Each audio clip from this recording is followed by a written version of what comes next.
Friends, welcome back to my channel. सुबह के 6 बज रहे हैं। सानवी अभी सो रही है। जब तक सानवी सो रही है तब तक मैं ब्रेकफास्ट बना लेती हूँ। ब्रेकफास्ट में आज सानवी के लिए कुट्टू का हलवा और हमारे लिए स्प्राउट बनाऊंगी। पानी बॉईल करने रख रही हूँ और 2 इलायची क्रश करके रख रही हूँ। गैस ऑन करेंगे, कढ़ाई रखेंगे और 1 चम्मच घी डाल रही हूँ। घी केसिन फ्री होता है और कुट्टू ग्लूटेन फ्री होता है।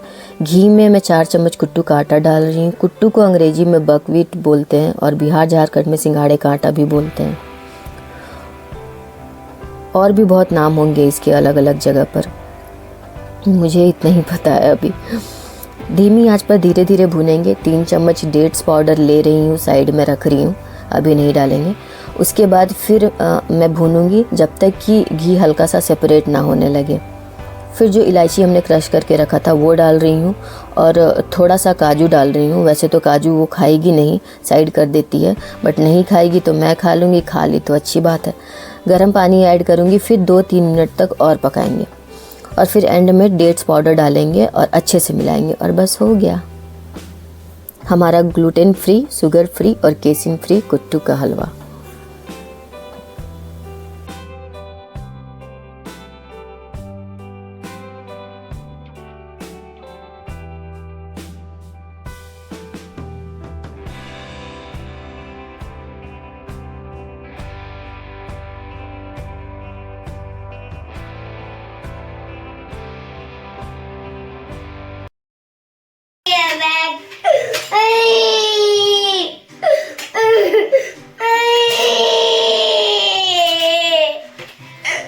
यही होता है जब सानवी की नींद खुले और मैं ना रहूं उसके पास। सो रही थी गहरी नींद में तो सोचा जल्दी जल्दी ब्रेकफास्ट बना लेती हूँ।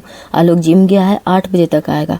आधा घंटा जल्दी काम खत्म हो गई ये सोचकर किचन में आई थी। अब आधा घंटा इसको पैम्पर करने में जाएगा।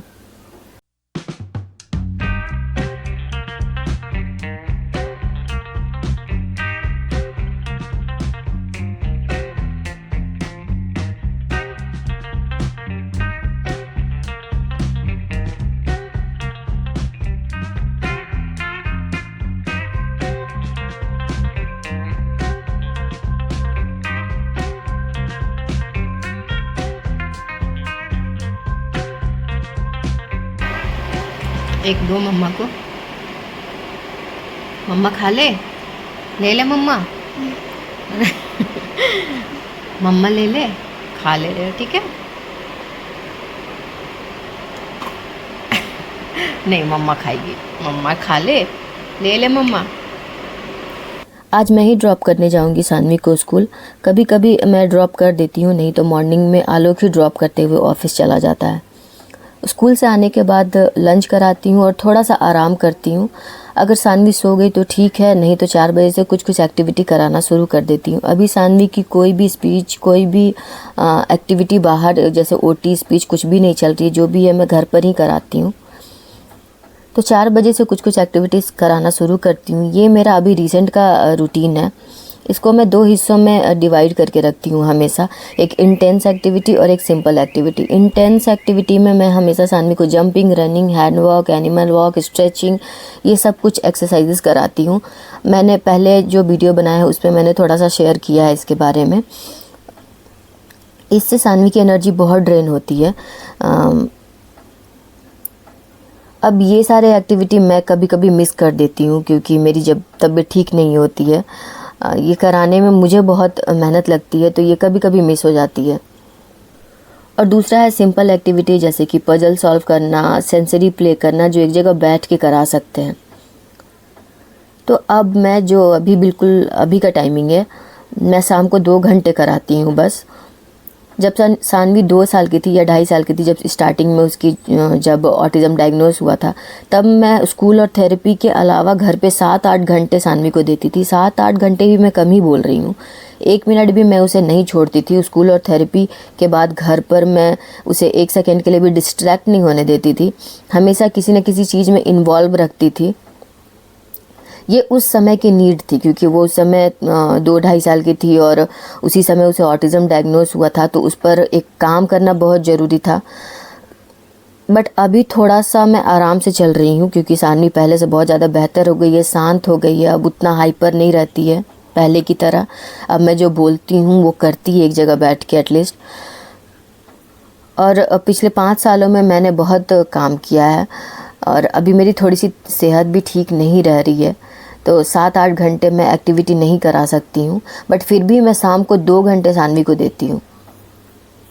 और सानवी अभी स्कूल जा रही है तो वहाँ भी कुछ ना कुछ सीख ही रही है। तो एक्स्ट्रा एक्टिविटी के लिए मैं अभी स्विमिंग और म्यूजिक क्लासेस लेने के लिए सोच रही हूँ। सानवी म्यूज़िक में बहुत ज़्यादा इंटरेस्ट अभी दिखा रही है, तो अभी कुछ दिनों बाद फिर से रूटीन चेंज होगा। सारे पेरेंट्स के साथ ऐसे ही होता है, कुछ टाइम तक हम एक रूटीन फॉलो करते हैं, फिर कोई नई एक्टिविटी या कहीं पर बच्चे को लेके जाते हैं, उसके अकॉर्डिंग फिर से अपना पूरा रूटीन सेट करते हैं। तो कुछ दिनों के बाद फिर से चेंज होगा, बट अभी यही चल रहा है। कोई भी बाहर स्पीच, ओटी या कोई स्विमिंग, म्यूजिक क्लासेस कुछ भी नहीं चल रहा है। जो भी है मैं घर पे ही अभी करा रही हूँ, बस एक स्कूलिंग चल रहा है।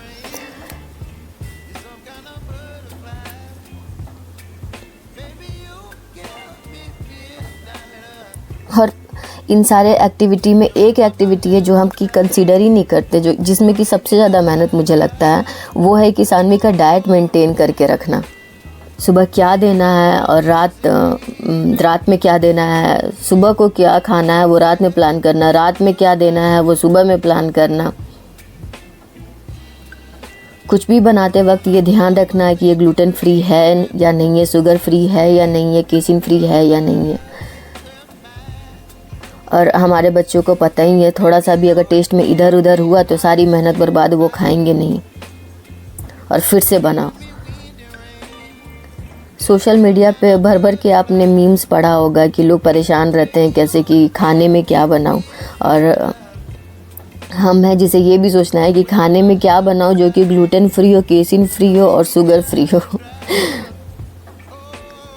हम ये भी नहीं कर सकते कि बाहर खाने चलते हैं या बाहर से खाना मंगा लेते हैं। अगर बाहर चलते भी हैं तो सानवी का डब्बा लेके जाना पड़ेगा, और बाहर से मंगाते हैं तो भी सानवी के लिए घर पे बनाना पड़ेगा।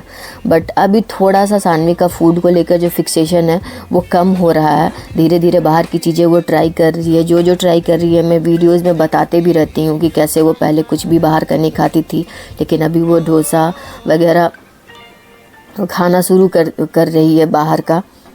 तो यही है अभी मेरा रिसेंट का रूटीन जो कि चल रहा है, जो अभी आने वाले कुछ टाइम तक ऐसे ही चलेगा। फिर अभी स्विमिंग में और स्पीच में मैं सानवी को डालने के लिए सोच रही हूँ। म्यूजिक में भी बहुत इंटरेस्ट ले रही है, तो जैसे जैसे चीज़ें मैं करूँगी, अगर कहीं पे सानवी के क्लासेस शुरू होते हैं तो वो भी मैं आपसे शेयर करूँगी, और इम्प्रूवमेंट हो रहे हैं या नहीं हो रहे हैं वो सब कुछ मैं आपसे आने वाले ब्लॉग में शेयर करते रहूँगी। तो मिलते हैं दूसरे ब्लॉग में, तब तक के लिए धन्यवाद।